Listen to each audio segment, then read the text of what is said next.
महीने तक किया है। मैं फिर से कह रहा हूं कि भैया ये बेहतरीन क्वेश्चन है। आधे तो क्लास में अपनी जो है वो आस्की को कुछ तो करने आए हैं कि एक्सपोज मतलब कुछ तो दिखाने आए हैं, जाहिर करने आए हैं अपनी फीलिंग्स को, कुछ अपने दुख दर्द मिटाने आए हैं, जिनके दुख दर्द जो है जिनके दिल पे टूटे पड़े हैं। भाई कुछ नहीं है, कहीं 100 बीघे में भी दाना नहीं है, दिल पे टूटने फूटने का। इन झंझटों में मत पड़ा करो, है ना।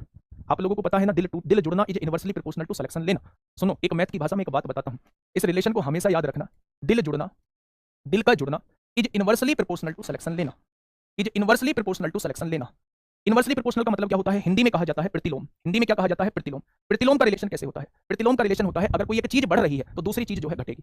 अगर मैं कभी चाल बढ़ाता हूं तो एक दूरी को तय करने में लगने वाला समय जो है वो घट जाएगा। जितनी तेज जाऊंगा उतनी ही कम समय में उस दूरी को तय करूंगा, जितना धीमे जाऊंगा उतनी ही ज्यादा समय में उसे तय करूंगा। यानी एक चीज को मैंने बढ़ाया है तो दूसरी चीज घटी है, एक चीज को घटाया है तो दूसरी चीज बढ़ी है। तो यहां जो नियम लागू हो रहा है वो हो रहा है भैया प्रतिलोम का रिलेशन।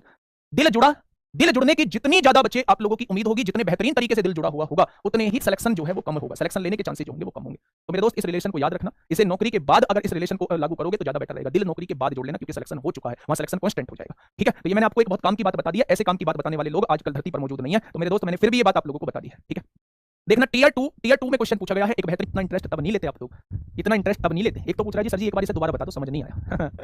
मेरे दोस्त समझ जाओगे, समझ जाओगे। देखो, वो सुना है ना, पत्थर की पूजा कर बैठे हम नादान थे, उसकी फितरत से हम अनजान थे, वक्त ने हमको खिलौना बना दिया यारो, वरना हम भी किसी की थे, है ना। चलिए।